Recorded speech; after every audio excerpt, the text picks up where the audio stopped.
Él es catedrático de audiovisuales en la Universidad Centroamericana UCA y tiene una gran experiencia en ese campo. Bueno, fue uno de los fundadores de audiovisuales de la UCA. Ha sido productor y realizador también de varios documentales, entre ellos Víctimas de Guernica, que fue nominada para el Premio Goya en el año 2016. El pueblo te hizo santo, un audiovisual en stop motion, muy precioso, muy conmovedor, sobre la vida de Monseñor Romero, y también Voces de San Antonio Abad. Bueno, son muchas, diversas las producciones en las cuales Ferran ha puesto su sello, y eso hace que resuma y tenga mucha experiencia en audiovisuales y mucho conocimiento que compartirnos, sobre todo por su labor también de catedrático. Gracias, Ferran, por compartir este momento con nosotros. Es un gusto reflexionar y platicar sobre la comunicación, sobre los documentales, sobre la televisión. Es fascinante, y más hacerlo con ustedes, ¿no? Muchas gracias, Ferran. Quizás uno de los puntos principales por los cuales nace el interés en conversar contigo es porque has seguido, quizás por más de 2 décadas, casi 3, la evolución de los audiovisuales en sus diferentes ramas, y puedes tener una vista, una mirada que nos resuma cómo ha evolucionado esa rama de la comunicación que cada vez toma más fuerza, que son los audiovisuales. ¿Cómo aprecias esa evolución, Ferran? Bueno, acá en El Salvador la evolución obviamente viene marcada por lo que fue la salida de la guerra, digamos, los acuerdos de paz y una cierta normalización en lo que es el ejercicio de las comunicaciones, digamos, aquí en el país. Obviamente la guerra marcó y estableció un rango muy específico de producciones, ¿no? Por un lado, todo lo que es la propaganda y todo el tema de trasladar, digamos, el sinsentido y el sentido de la guerra. Por otro lado, claro, eso hizo que El Salvador fuera un país extremadamente de primer nivel de noticia a nivel mundial. Y por tanto todos los formatos televisivos de información, tanto nacionales como extranjeros, era clave en eso, ¿no? Y lo que es propiamente la televisión, había mucho el tema de publicidad, obviamente, y había todo el tema de lo que era pues, un cierto nivel de entretenimiento con algunos programas de entretenimiento. Pero hasta ahí quedaba un poco lo que es la producción audiovisual en el país, Muy ¿no? limitado. Entonces, claro, cuando ya se abre, por ejemplo, se abre la sociedad y se empieza a profundizar un cierto sentido democrático, al menos en la paz, al menos sin la ausencia de los disparos y de las violaciones sistemáticas de derechos humanos, empieza a haber, por ejemplo, una necesidad de rehacer el tejido social, ¿no? Entonces, todo el tema de reinstitucionalizar las instituciones, redefinir espacios, ocupar espacios que habían estado desaparecidos por el conflicto armado, el miedo, la represión o lo que sea. Y hay un boom, por ejemplo, de lo que es la producción audiovisual institucional, o sea, la necesidad de comunicar quiénes las instituciones, qué proyectos hacen, qué cosas. Eso hace que en algunos sectores, bajo la sombra, digamos, de la publicidad, ¿no? En la estela de la publicidad, y en otros en la estela más de la comunicación alternativa o comunicaciones para el desarrollo, etcétera, emerge toda una dinámica de construcción de lo audiovisual, de los tejidos sociales y de las instituciones. Obviamente, esto tiene mucho que ver también con el flujo de dinero, el flujo de recursos para adquirir, ¿cómo se llama?, tecnología, máquinas, computadoras, cámaras, etcétera, pero al mismo tiempo también pues, para ir formando, digamos, a las personas en la producción audiovisual. Y eso para mí es otro factor que influye en la evolución del audiovisual en el país, en donde empieza a haber gente que formada en lo audiovisual afuera y que regresan al país, que salieron por la guerra o por lo que sea, o gente que estaba con muchas ganas, con mucha ilusión y sale fuera a formarse y regresa, va y viene en ese sentido. De una manera u otra, las nuevas carreras de comunicaciones emergen, entonces van apareciendo un sustrato, un colectivo de gente no muy especializado, generalmente mucho en el ámbito documental, por un lado, y por otro lado todo el tema de lo que es la producción básica, que alimenta esta producción de comunicación audiovisual institucional, pero al mismo tiempo también abre vocaciones cinematográficas con la línea de los cortometrajes. Bastante. De una manera u otra, digamos, ese nuevo perfil profesional, insisto, más especializado, menos especializado, nutre y alimenta ese boom, un poco ese despertar de la producción audiovisual, específicamente, sobre todo, en el área documental. En la ficción hay buenos intentos, hay referentes como André Gudfreun, etcétera, que intentan, de alguna manera, con talleres, ir formando, impulsar y formar en la ficción. Pero todavía estamos, yo creo que todavía estamos dando los primeros pasos. ¿En pañales? Sí, digamos que en pañales ya, pero ya crecido, sí, o sea, deberíamos un estar más allá. Un poco más allá. Y hay otro elemento que yo creo que también afecta, y eso es a nivel mundial, que es que las nuevas tecnologías, que ya no tan nuevas, pero las tecnologías digitales o la producción audiovisual digital, de alguna manera abarata mucho los costos de producción, sí, y permite, con pocas o contenidas inversiones, permite muy buenos resultados a nivel técnico. Eso facilita, digamos, que esas productoras se vayan consolidando y vayan desarrollando y evolucionando, digamos, nuevas iniciativas de producción. Y aquí, obviamente, la distribución en Internet ha roto y ha universalizado, sí, todo lo que es la producción audiovisual. En el país también ocurre lo mismo. Ya. Tal vez donde menos hemos podido evolucionar, creo yo, es en el desarrollo de guiones.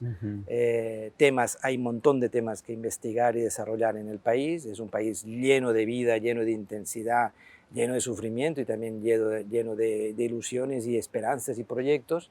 ¿Hacen falta guionistas? Faltan guionistas, falta gente que sepa previsualizar, digamos, un concepto, una idea que uno puede tener, previsualizarlo como producto audiovisual. Entonces falta guionizarlo, estructurarlo, desarrollarlo, acotarlo, encontrarle el tratamiento, encontrarle el ritmo, encontrarle el modo, ¿no? Yo creo que hemos evolucionado bien en técnicos, sí, pero tal vez no tanto en guionistas o pensantes de guiones que permitan desarrollar proyectos con mayor calado, con mayor interés, con mayor proyección.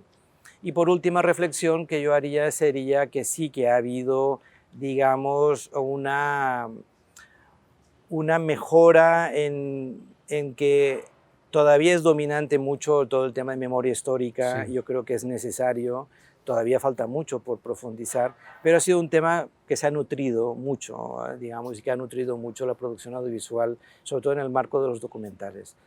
Pero yo creo que es bueno que se abra más, ya se ha abierto, pero faltan muchas otras facetas, muchas otras temáticas, digamos, de reflexión de lo social, de la convivencia, de la psicología colectiva, de las creencias, de los temores, de las ambiciones y de las realidades, sí, cotidianas del pueblo salvadoreño y centroamericano, que pueden nutrir una producción audiovisual mucho más diversa, mucho más plural, mucho más abierta. Y obviamente, cuanto más recursos económicos, supuestamente hay más facilidad de producir, mucho, sí, hay manera de formar o encontrar o contratar a profesionales que desarrollen esto, pero obviamente por muchos recursos que tengamos, si no hay buenas historias, si no hay buenos guiones, difícilmente podremos estar explotando y explorando nuevos formatos y nuevas formas de comunicación audiovisual. ¿Coincides tú que el alma de una buena producción, además pues, del aspecto técnico, cámaras y esos aspectos, el corazón está en el guión, en la narrativa de ese audiovisual?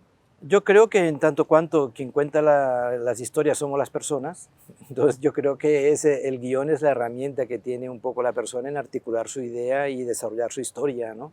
Entonces yo creo que sin pensar, no me estoy refiriendo a que el guión férreo, el guión como pauta única, digamos, como única manera de producción es esa, no. Pero sí que obviamente el guión presupone un posicionamiento, una concreción, una estructura y una propuesta, digamos, por parte del autor de una producción audiovisual. Entonces, el comunicador cuenta historias y entonces el guión es la herramienta que tiene. Es un poco como el pentagrama donde uno va poniendo las notas, ¿no? Y eso en principio es válido tanto en una ficción, un documental de tipo social, como hasta en los audiovisuales de tipo corporativo. El guión Sí, siempre es claro, la clave de una buena historia audiovisual. El guión, para mí, es el pentagrama donde contestas dos grandes preguntas. ¿Qué quieres explicar y cómo lo vas a explicar? Entonces, a partir de aquí entra todo lo que es la orquesta sinfónica de la producción audiovisual, ¿no? Entonces, el qué y el cómo para mí son las claves. Y humildemente en mi pensamiento, yo creo que eso se cristaliza, se concreta y se comparte a través del guión. Esa figura me gusta, amigos. esa figura que hace Ferran de que el guión es como el pentagrama de la obra audiovisual. Es la guía, es lo que define, ¿verdad?, la emotividad y el contenido. A lo largo de estos 30 años que has estado en contacto con la audiovisual, has trabajado mucho el género documental. ¿Qué ha sucedido con el género documental en estos últimos 20, 30 años? ¿Cuáles son la evolución más importante, Ferran? A ver, el tema documental para mí evoluciona de repente tanto como va evolucionando la propia realidad humana, ¿no? Sí. Y los contextos, ¿no? Obviamente ha habido un resurgimiento de lo que es el cine documental, que fue el origen del documental, era en el cine. Y o pasa que obviamente después el documental quedó muy cooptado por la televisión, ¿no? Y entonces le estableció una serie de parámetros que por el funcionamiento de los modelos generalistas, digamos, inicialmente de la televisión y las parrillas de programación, y después ya las televisiones temáticas permitían ciertas licencias, pero siempre la televisión tendía a acotar, encuadró y lo estableció con un formato más rígido, ¿no? Sí.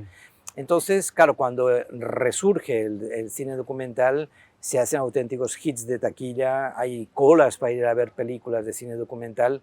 Eso hace como que nos reculturizamos el documental. El documental se libera un poco de esos formatos rígidos y explora, digamos, realidades, no tanto por la curiosidad o tal, sino por una profundidad humana y una experiencia humana sin parangón. Entonces yo creo que ahí hay como un resurgimiento y un refortalecimiento de lo que es el cine documental, lo que es el documental. La televisión sigue a rebufo después, se da cuenta de que hay el documental más liberado, más abierto, digamos, permite explorar realidades de una manera pues, más innovadora o más curiosa, o más, incluso ya salen series documentales y van saliendo ya formatos mucho más abiertos al servicio más de la temática que no tanto el encorsetar el formato.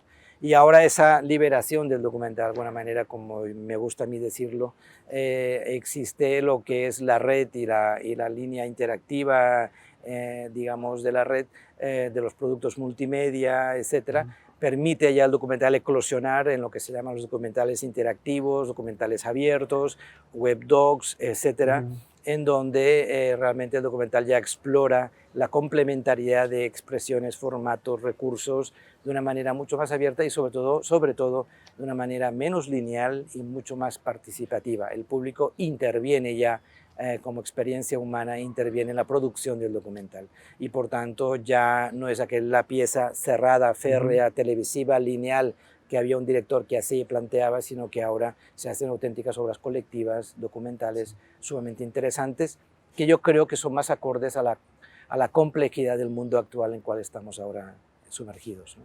Haciendo una mirada sobre El Salvador, ¿eres optimista sobre el futuro de la producción audiovisual en el país? ¿Ves talentos promisorios? Sí que hay talentos provisorios. Estoy terminando la materia de documentales, una materia optativa de la carrera de Comunicación Social de aquí de la UCA, de la licenciatura, y hay unas 4 o 5 personas sumamente interesantes que sí creen en lo que hacen, en lo que piensan, si están convencidos y si toman la paciencia de aprender, de profundizar, de consolidar algunas ideas que traen, yo creo que podrán ser excelentes productores audiovisuales. Pero insisto, para mí la clave de la esperanza del futuro de la producción documental o la producción audiovisual en El Salvador radica en 2 elementos que yo aprendí de jovencito cuando empezaba, ahí por los 80, a hacer documentales, que uno es el rigor, o sea, no solamente el rigor de hacer la cosa bien y validada y contrastada, sino el rigor del compromiso con lo que uno hace. O sea, el comunicador o está comprometido rigurosamente con lo que quiere comunicar, o si no, no sale un documental, no sale. O sea, sale una cosa que sí, que puede ser más o menos entretenida, pero que no tiene la solidez. A medias. Sí. Digamos, nos quedamos en una buena mediocridad, pero una buena mediocridad, aunque parece un contrasentido, no creo que abone al futuro de la producción audiovisual. Y la otra cosa es una calidad, o sea, no solamente hacerlo bien y de manera comprometida, sino tener ese intenso y definitivo compromiso con la calidad. Es decir, no podemos pactar con cualquier chambonada, o sea, No ha de existir ese plano, bueno, más o menos quedó bien, ya lo taparé. No se trata de andar haciendo remedios y hacer cosas así sobre la marcha y buscando el salir corriendo de la situación, sino se trata de hacerlo bien, de la mejor manera posible. Y en eso también entra el concepto de la originalidad, o sea, no podemos contentarnos con la primera lectura o con la primera impresión de una realidad, sino que hay que profundizarla, hay que articularla, hay que buscar el sentido, el ritmo, la claridad, la humanidad, la textura. Todos estos factores hay que saberlos profundizar desde la calidad y desde el compromiso. Si está esto, digamos, yo creo que sí que hay futuro. Si no está esto, haremos muchas cosas, llenaremos muchas horas de emisión, haremos muchos clips de video, muchos posts y muchas no sé cuántas cosas más, pero en definitiva difícilmente comunicaremos algo y en ese sentido pues difícilmente estaremos creando realmente un futuro de identidad, de propuesta y de conocimiento a partir del audiovisual. Muy interesante esa reflexión, Ferran. Bueno, hay gran cantidad de comunicadoras, comunicadores que te conocen, eres familiar para ellos porque les diste clase, otros han conocido de ti por las noticias y las informaciones de las producciones documentales, pero todo el mundo o muchos se preguntan cómo y cuándo llega Ferran Kahun a El Salvador. Cuéntanos esa historia en breve, Ferran, que es interesante para todos los que te conocemos, te apreciamos. Así, sintéticamente, en nanorelato de 30 segundos, la muerte de Monseñor Romero me hace mirar El Salvador en un contexto de sensibilidad por Latinoamérica, de mi caso, personalmente, pero Monseñor Romero me hace mirar El Salvador. La cercanía con los jesuitas, llegar acá a El Salvador para hacer unos guiones en el agosto del 89 para una serie de televisión en Barcelona. Sí. Conozco a la gente de la UCA, conozco a algunos de los padres que asesinaron poco después, y eso hace que esa mirada a El Salvador se concrete en un querer estar, acompañar personalmente, físicamente a la gente de la UCA, a la gente de El Salvador. Y ahí decido pues, que tarde o temprano me vendría a vivir. La UCA me ofrece en el año 91 un trabajo para acompañar la creación de la carrera de comunicación y periodismo y para acompañar el desarrollo del centro de video. Acepto con mucho nerviosismo y con mucha ansiedad, pido permiso de 10 años en mi trabajo en televisión española y me vengo aquí en el 93 sin fecha de retorno. Vengo con la idea de acompañar, de aprender, de ser feliz y en la medida posible ayudar a ser feliz a los demás, ¿no? Aquí pues he sido feliz, he llorado, he reído, ha habido ganas que tengo ganas de salir corriendo, otras ganas de entender que no puedo vivir en otro lugar que no sea este. Y ahora pues lo estoy reviviendo todo pues a la luz de los ojos de mi hijo, o sea, y yo nunca fui niño aquí, y yo vine ya de adulto, entonces a través de mi hijo pues voy descubriendo El Salvador desde la niñez. Ahora ya toca la adolescencia y por tanto ya empieza a haber otras dinámicas y otros relajos que dicen por acá. Correcto. Pero digamos que fue chivo el conocer El Salvador y fue chivo decidir venirme aquí. Es muy interesante de tu relato, Ferran, que es Monseñor Romero y los padres jesuitas los que, dijéramos, nos traen esa fortuna, esa bendición de traer tu talento y tu conocimiento a fortalecer la experiencia audiovisual en el país. Es muy curioso, muy interesante que sean esas figuras las que te traen hacia esta tierra. Como hay muchas personas que te conocen y muchos estudiantes que te siguen la carrera y muchos otros que estudian audiovisuales, con todos estos años de experiencia, si te tocara darle un consejo de oro, dijéramos, un consejo vital a toda la nueva generación que se está formando en el campo audiovisual, ¿qué podrías recomendarle, aconsejarle, como ese consejo de oro que todos alguna vez recibimos, Ferran? Pues no sé, yo creo que primero es hacerse una pregunta fundamental que es si la producción audiovisual es tu vocación. Sí. Yo creo mucho en eso de la vocación en el sentido no solamente religioso, sino en el sentido de ¿Qué es aquello donde tu ser, tu sentido, tu corazón se articula, se equilibra y encuentra sentido, ¿no? Lo que te apasiona. Lo que te apasiona. Entonces, es un poco como enamorarse de alguien, pues te enamoras de tu vocación profesional o personal. Es decir, yo deseo hacer esto. Esto me enloquece, me apasiona, no miro la hora, me da sentido, sueño, esto es. Y cuando digo eso me refiero a un cierto nivel fuerte de especialización. O sea, por ejemplo, a mí me gusta hacer de cámara, pero no es mi vocación. O sea, mi vocación es ser realizador, sí. Dirigir y conceptualizar sí. Una idea y convertirlo en un producto audiovisual. Correcto. Contando con el apoyo y el talento de todo un equipo. Entonces a mí me gusta orquestar, enriquecer todo un equipo de gente, me gusta tomar decisiones y apostarle a un modelo, a una propuesta, digamos, de producción y un resultado final. Y un resultado de calidad. Exacto. Entonces yo creo que uno tiene que preguntarse qué es lo que te gusta. Y si te gusta, yo qué sé, ser cámara o si te gusta hacer tal cosa, entonces sigue eso. No necesariamente al principio trabajarás de eso. Mi primer trabajo fue repartir medicinas de una farmacia en moto. Yo era un loco de las motos, yo repartía en la moto la medicina. Pero yo me iba formando, yo iba haciendo mis guiones, yo iba haciendo mi desarrollo de imaginación para que después eso me funcionó como realizador de televisión y productor audiovisual. Entonces, a lo que yo quiero decir es que no siempre la coincidencia al inicio de la vocación y el trabajo no siempre pasa, pero no por eso hemos de negar. Aquí hay mucha gente, muchos estudiantes que han encontrado sus primeros trabajos y no eran aquello que deseaba. Y dice, Ferran, ¿qué hago? Póngase a trabajar. Su casa necesita el dinero, pero no abandone nunca, esa es su vocación. Entonces, reserve el fin de semana un rato, un momento en las noches a escribir, a analizar películas, a ver exposiciones de fotografía, a un montón de actividades que nutran, que ayuden a profundizar, a consolidar, digamos. Había un alumno loco que ahora es un excelente profesional y un buen director de cine en ese sentido aquí del país, que él trabajaba aquí en la universidad en una oficina, en un cargo administrativo, y cuando yo lo saludaba en esa oficina, él tenía siempre el maletín de la cámara y la cámara a sus pies, y siempre que yo entraba a saludarlo, me abría el maletín y señalaba la cámara, siempre listo, y la guardaba. Pues es eso. Esperando su momento. Es eso, y ahora pues es uno de los referentes de producción audiovisual de aquí del país. Muy interesante esa historia.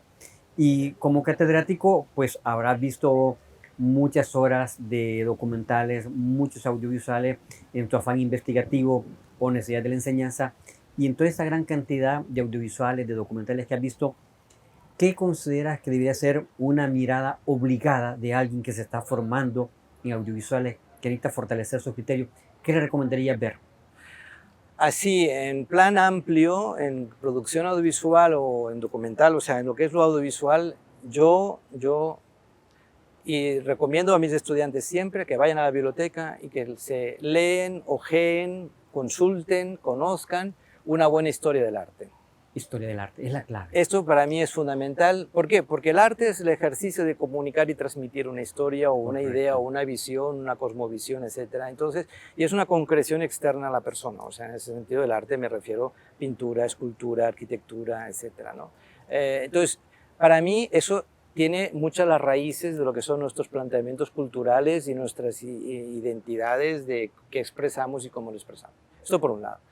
Por otro lado, consulten, lean, conozcan buenos libros de buenos fotógrafos o buena historia de la fotografía a nivel mundial. Es excelente conocer y ver cómo han encuadrado, cómo han seleccionado, qué ángulos han tomado y qué elementos han congelado, digamos, los grandes fotógrafos del mundo. Yo creo que eso es una excelente historia, hay una excelente formación para aprender a contar historias con una imagen. Y esto es fundamental. Tercero, consulten y vean y conozcan un buen ejercicio del cómic, la novela gráfica. El video la producción audiovisual es una codificación en secuencia, es la secuencia de imágenes, es una secuencia de planos, que es un cómic, es una historia narrada a una secuencia de viñetas. Entonces, el arte de contar secuencialmente una historia con un conjunto de imágenes que se complementan o se yuxtaponen o algunas de ellas se integran, es el cómic, es la novela gráfica, pues lo mismo es el video. Es decir, conocer ejemplos, concreciones en que de distintas materias o distintas disciplinas que de alguna manera el cine, la televisión, el video, la producción audiovisual tiene ancladas sus raíces, ¿no? Entonces eso. Correcto. De ahí que vayan a la biblioteca también y conozcan, ahí ya en la tercera planta de aquí de la UCA, la área multimedia, buenas películas y buen material, digamos, audiovisual. ¿Qué documental me preguntas en concreto? Hombre, de aquí del Salvador, para mí el lugar más pequeño, para mí si no es el mejor, es uno de los mejores documentales, me parece genial. Por otro lado, la trayectoria de documentales de Marcela Zamora me parece interesante, la trayectoria, o sea, me parece que es una persona, una documentalista que es bueno conocer la trayectoria y sobre todo pues una de las personas que en términos generales siempre ha sido como muy rigurosa en su trabajo y eso se nota. Sí. Entonces, si antes hablamos de rigor y calidad, pues el lugar más pequeño me parece una obra maestra en calidad y en planteamiento y propuesta, y la trayectoria de Marcela Zamora me parece también interesante. Ferran, han sido muy valiosos tus comentarios, tus conceptos, tus recomendaciones, tus visiones de lo que es la producción audiovisual en el país. Sé que vamos a tener la oportunidad de continuar conversando contigo, pero estoy seguro que para todos nuestros amigos de la revista Digital Comunicación, esta será una de las entrevistas más valiosas en cuanto a los conocimientos que podemos todos nosotros obtener de tu experiencia. Muchas gracias, Ferran. A ustedes ya ha sido un gusto pues, participar en esta plática y cuente conmigo en las veces que sea necesario, si es que en verdad, yo creo que sí, que reflexionar en voz alta estas cosas no es aquello, como dicen acá, no darnos paja, sino que sencillamente yo creo que es ayudar a encontrar esos modos y pensamientos que nos pueden enriquecer y ayudar a crecer, ¿no? Muchas gracias, Ferran. Y gracias a ustedes, amigos de la revista Digital Comunicación.